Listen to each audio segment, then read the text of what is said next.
Halo teman-teman kolektor saham.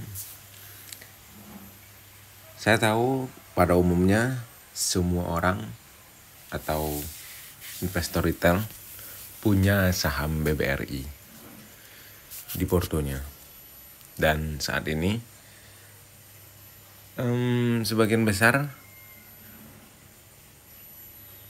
agak mulai meragukan ketahanan saham ini, mempertanyakan keputusan yang telah diambil untuk berinvestasi di saham ini. Jadi di sini kita coba sharing aja tentang pandangan saya. Nanti kalau pandangan teman-teman juga bisa ditulis di komentar gitu ya. Ya bisa dibilang untuk saling menenangkan gitu. Di sini saya floating minus lumayan ya di BBRI. Tapi saya udah melewati ini berapa kali dan saya masih yakin dengan perusahaan ini. Saya nyebutnya perusahaan ya, bukan saham ini gitu ya. Karena saya memandang saham, memandang investasi yang saya lakukan di pasar modal, saya memang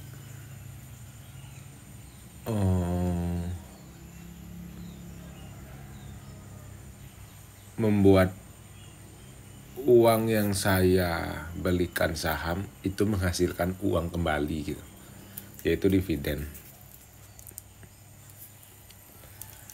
Jadi untuk kasus saat ini BBRI udah turun lumayan ya, dari 6.400 sampai malahan sewaktu di 4.000-an semua orang udah pada kaget. Nah hari ini kemarin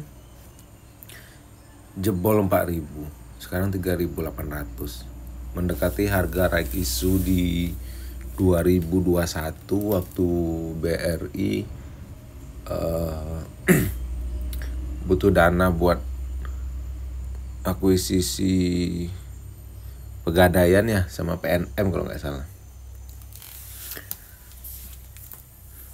Jadi sekarang di mana-mana semua orang membahas saham ini dengan versinya.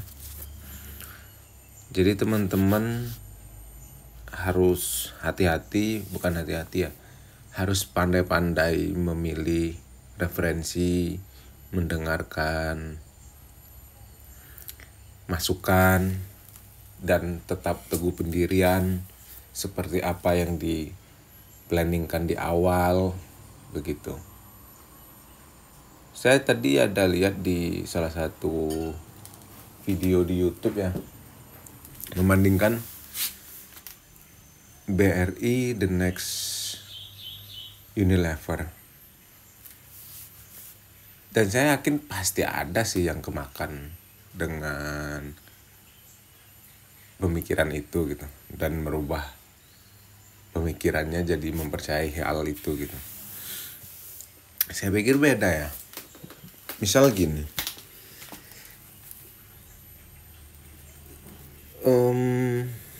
kita coba lihat perbandingannya di Stockbit ya. RI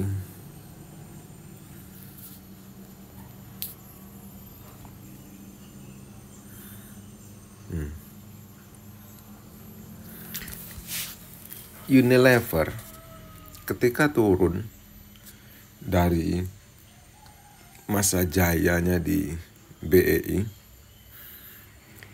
itu dihargai dari valuasi yang sangat mahal dan dipuja sebagai perusahaan dengan growth yang luar biasa.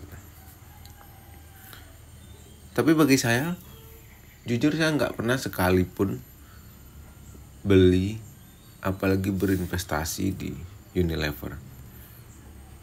Karena saya nggak mau membeli sebuah perusahaan yang walaupun digembar-gemborkan bagus pertumbuhannya, panjang dan lain-lain. Saya punya planning dan saya punya pandangan tersendiri tentang menilai sebuah saham. Sesimpel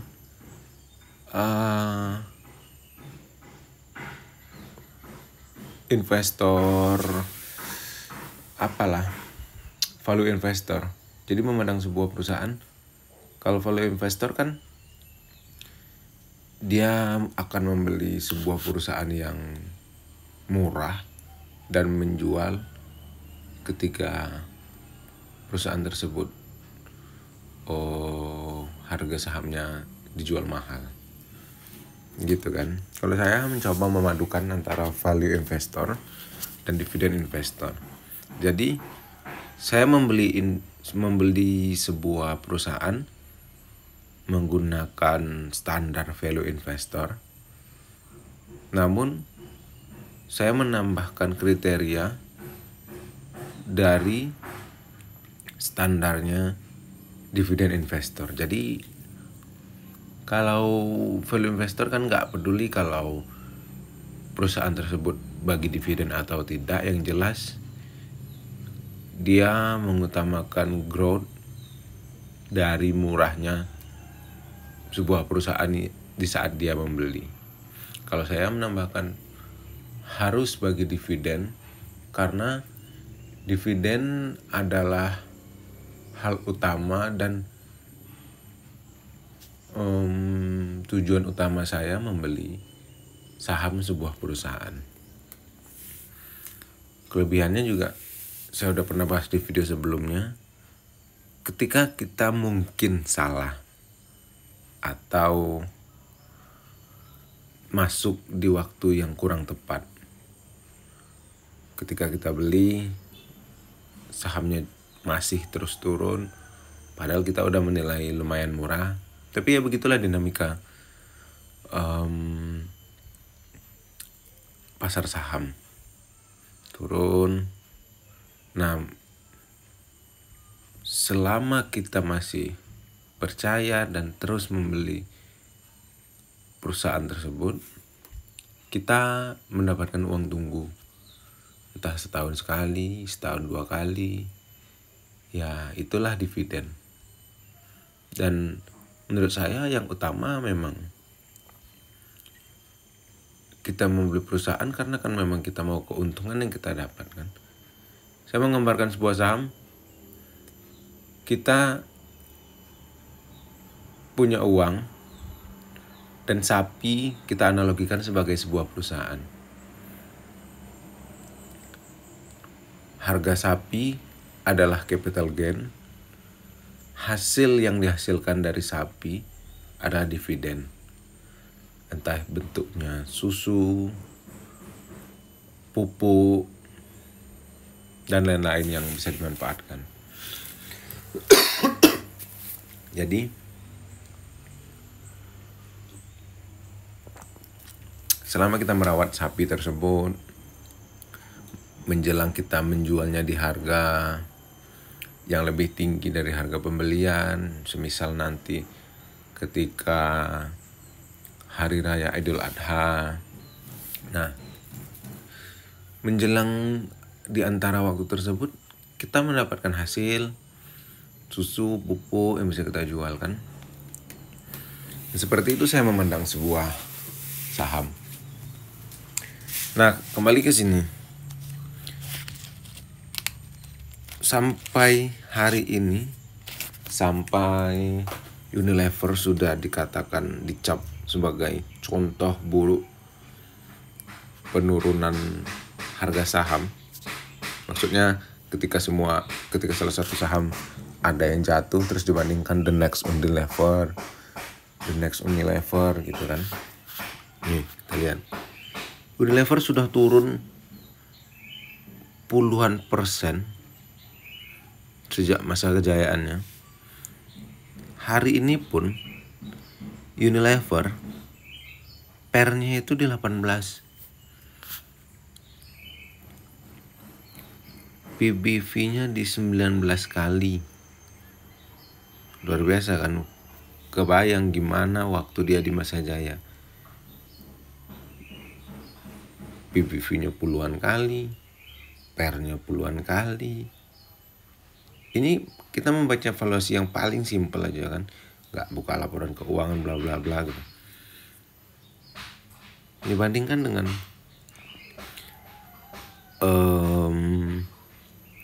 BRI harga normal menurut saya ketika BRI diperdagangkan 2 sampai 2,5 kali book value.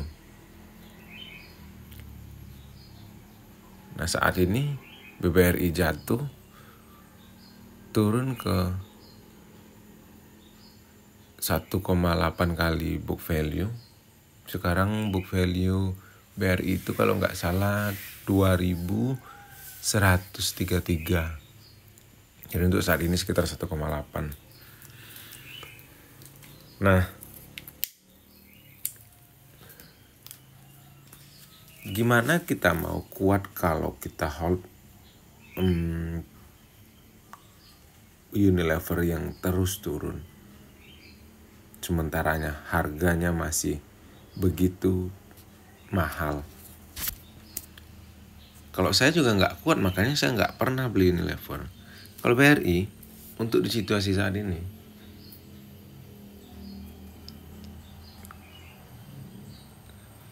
di waktu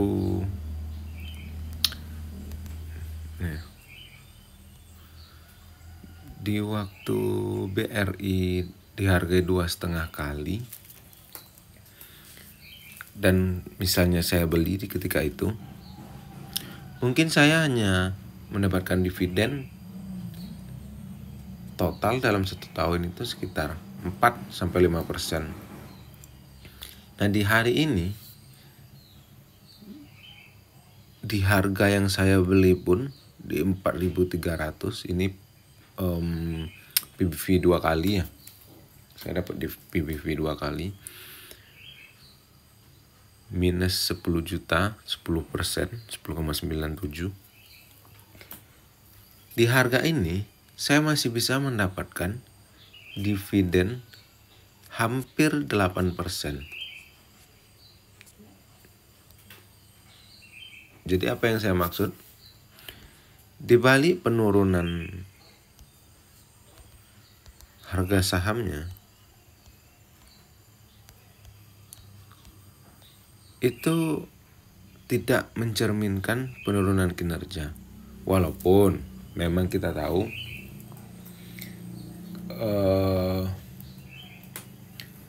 COC BRI memang sedang mengalami sedikit masalah atau penurunan kinerja ya saat ini. Tapi itu menurut saya hal yang biasa ya. Namanya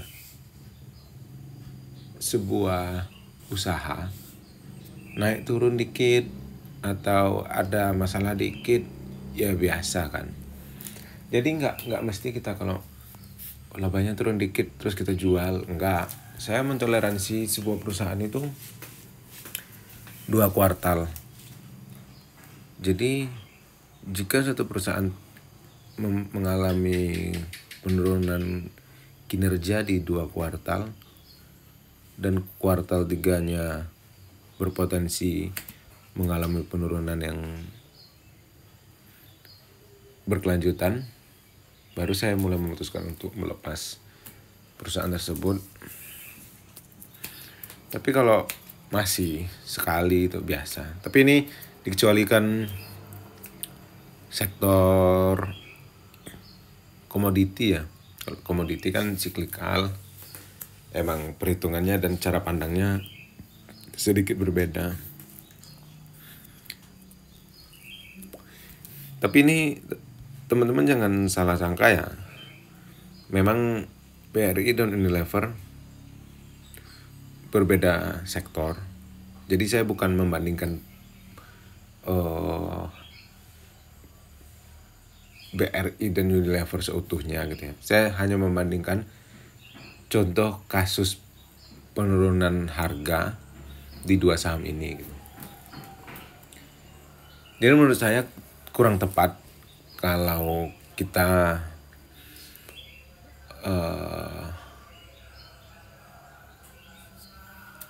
memberikan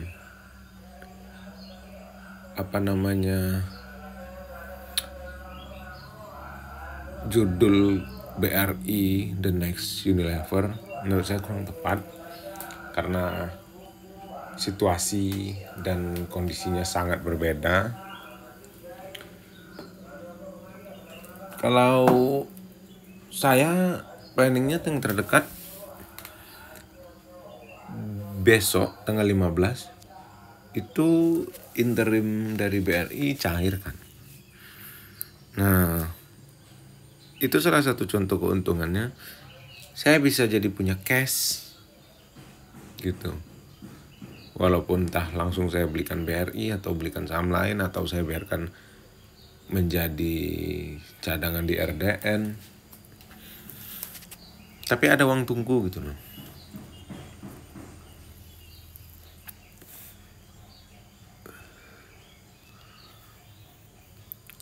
Kita lihat BRI.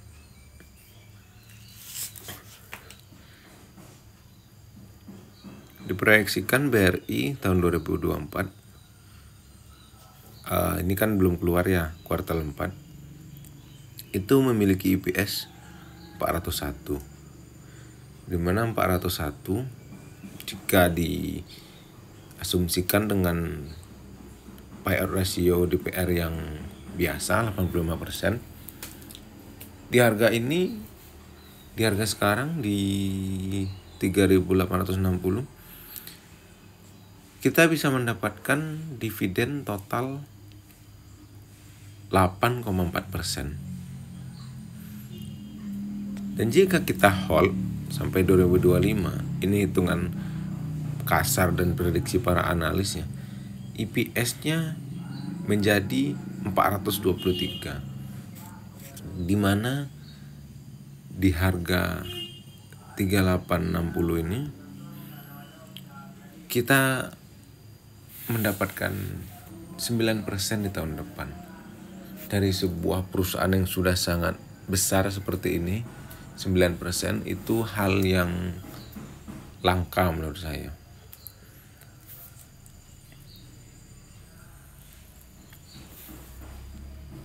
Begitu. Pun terjadi di tahun ini hal-hal di luar kendali kita, karena kita memang nggak mestinya harus mengurusi hal-hal yang tidak bisa kita kendalikan.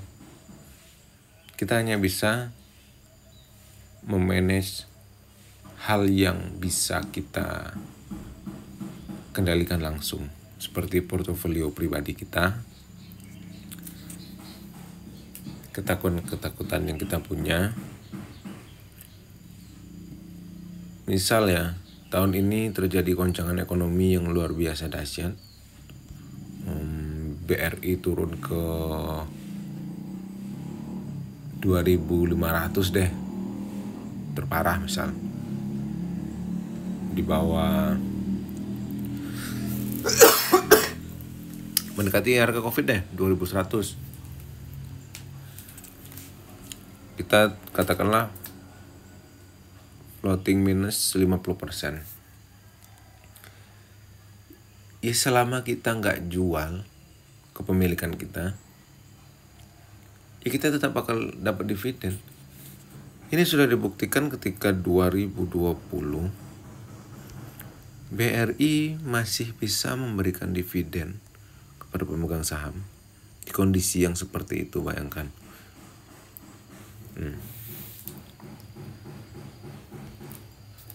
168 lumayan daripada nggak uang itu. Misal Anda takut Anda lepas kepemilikan ketika 2020, terus uang Anda menjadi cash, ya udah kan, floating minusnya Anda realisasikan, dividennya Anda tidak terima, dan 2021 semuanya mulai pulih, Anda mulai masuk, dan harga otomatis sudah nggak di harga terendah lagi. Jadi untuk mencoba time in the market itu susah sekali menurut saya. Dan yang paling bisa kita lakukan adalah membeli saham dengan uang dingin, siap dengan segala kondisi, dan paham apa yang dibeli. Sesimpel itu.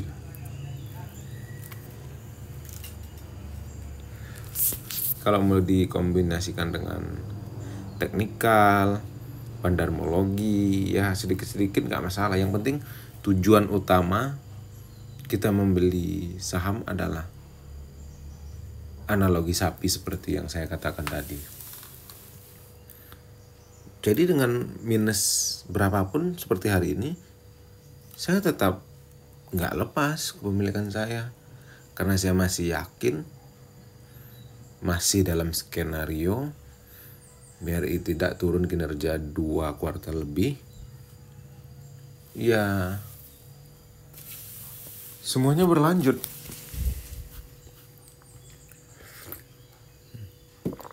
Terus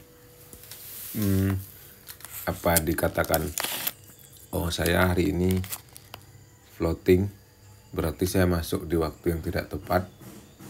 Ada benarnya dan ada tidak benarnya, karena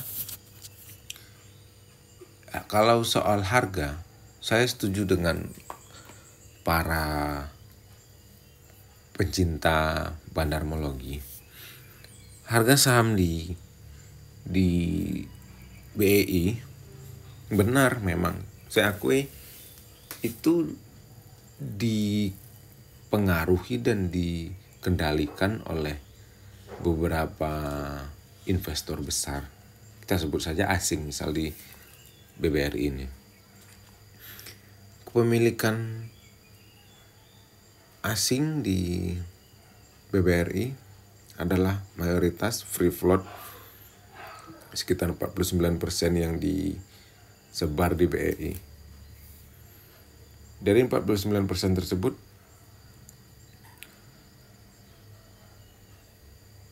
mayoritas dimiliki asing dan hanya minoritas sebagian kecil yang dimiliki investor retail, salah satunya kita. Jadi ketika mereka berpikir, asing ya, ketika asing berpikir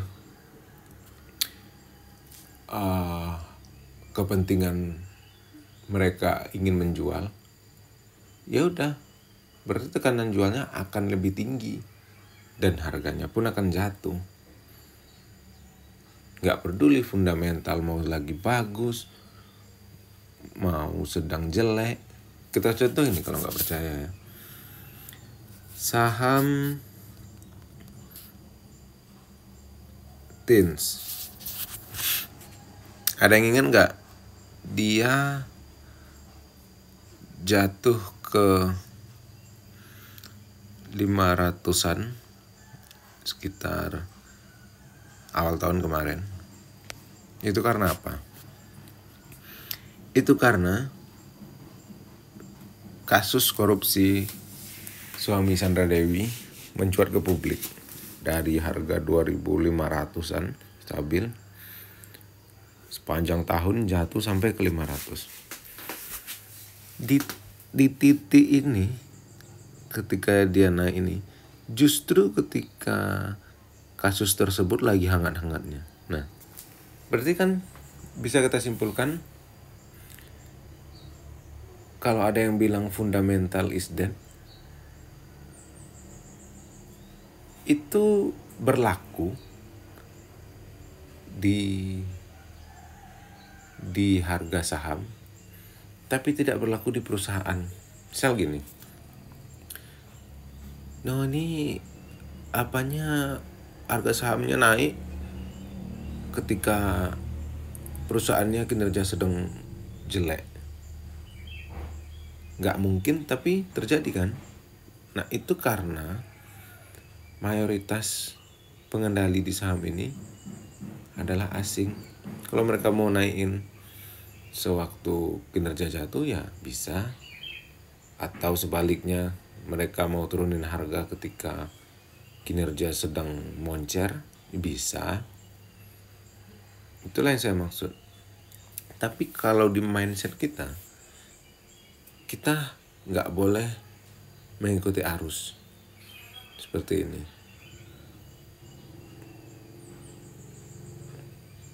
Kalau kita punya tins misal, atau kita nggak punya deh, terus harga merosot begini, kita beli ketika kasus itu sedang hangat di sini, apa pertimbangan kita beli gitu?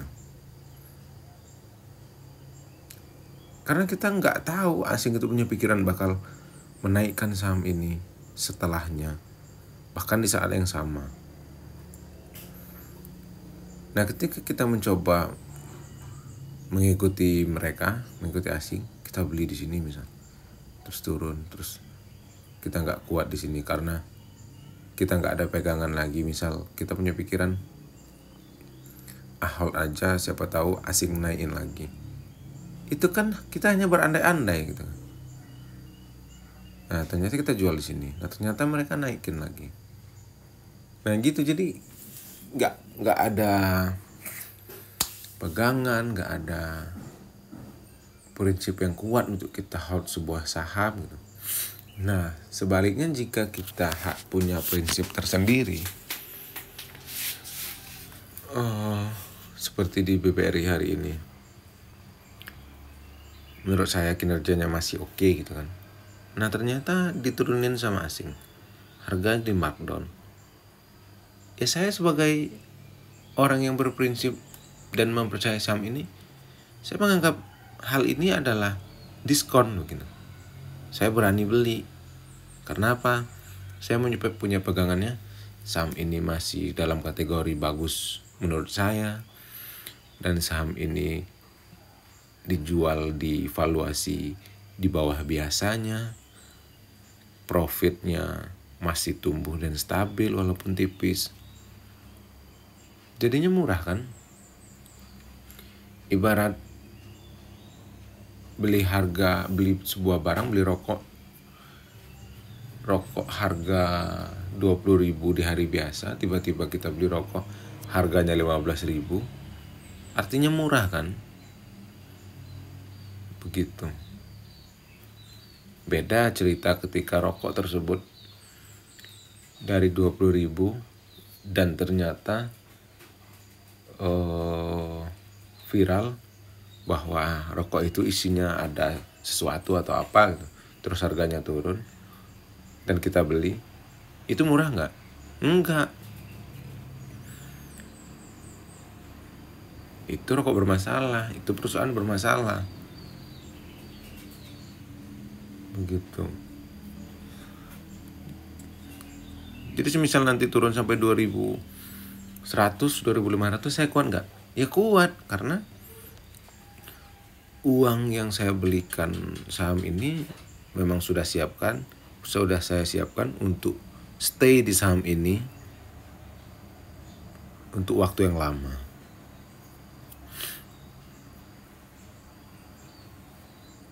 Bayangin aja nanti kalau sampai nggak usah di 2000-an deh, di dividen tahun ini misal 335, dan misal turun harganya dari 3.300, saya udah dapat 10% per tahun. Dimana lagi coba? Dan apakah BBRI akan turun terus dan tidak akan naik seperti Unilever? Saya rasa tidak. Ini perusahaan beda dan kasus yang beda. Jadi kalau ditanya saran, menurut saya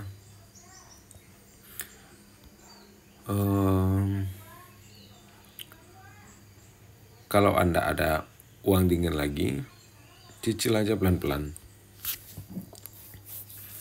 Kalau nggak ada dan sedang floating minus, ya udah biarin aja. Fokus di dunia real, kerja, usaha, jalankan seperti biasanya.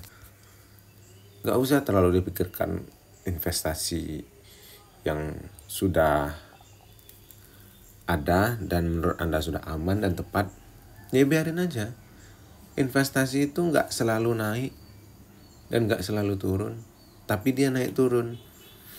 Jadi jangan ketika turun dijual, ketika naik dibeli. Kita bukan trader.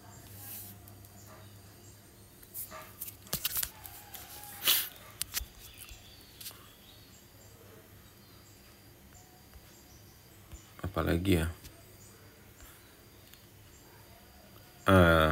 saya juga bilang saya memadukan bandarmologi, saya memadukan teknikal, tapi ada saat-saat dimana hal-hal tersebut tidak berlaku dan tidak saya pakai. Seperti saat ini di BRI gak berlaku teknikal apapun untuk saat ini. Jadi saya nggak buka teknikal, saya nggak bikin apa-apa gitu. Bahkan saya memprediksi ini kemarin beberapa bulan yang lalu itu BRI sampai ke 3.300. Ya udah, masih dalam bayangan saya gitu, belum kaget gitu.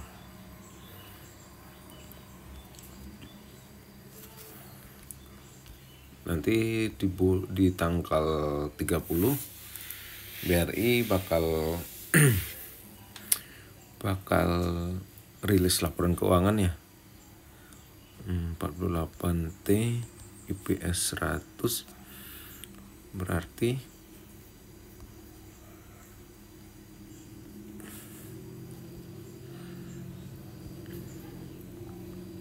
ya turun dikit dari kuartal 3 dan turun lumayan dari kuartal 4 di tahun yang sama. Nanti ini jadi gejolak lagi nih. Bagi mereka yang tidak mengerti konsensus analis, itu dianggap sebuah penurunan yang mengagetkan gitu. Padahal itu sudah diprediksi dan sudah distandarisasi di angka segitu. Dan ketika tercapai sebenarnya itu cukup gitu. Jadi sebagian orang menganggap di kuartal 4 BBRI harus tercipta angka di atas kuartal 3 2024 dan di atas kuartal 4 2023. Misal 107 gitu. Dan ketika yang terjadi munculnya angka 100, mereka menganggap itu sebuah penurunan yang besar. Padahal yang menjadi patokan ya 100 tadi itu sudah dinilai dari keadaan kuartal ini dan semualah yang terjadi di kuartal ini, kuartal 4, angka segitu sudah sangat ditoleransi gitu. Tapi kalau di bawah 100, di bawah konsensus analis tadi, nah itu baru sesuatu yang perlu diperbincangkan gitu. Jadi hati-hati ya, dan bisa jadi kesempatan untuk teman-teman yang belum punya barang, kalau mau beli sekarang, kalau mau nunggu nanti rilis laporan keuangan juga bisa. Itu akan ada gejolak sedikit, bakal volatil sedikit. Karena di bursa kita sebagian besar investor belum teredukasi dengan baik. Itu sangat disayangkan dan bisa kita manfaatkan.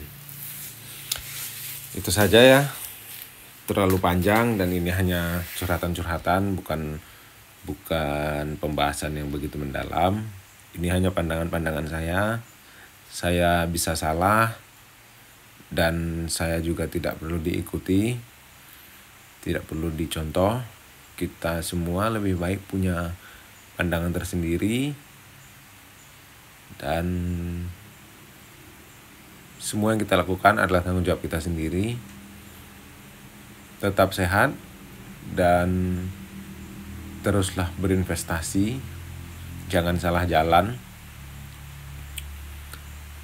karena investasi itu penting untuk hari tua dan untuk menjaga net worth kita. Sekian saya dari Kolektor Saham. Terima kasih telah menonton. Subscribe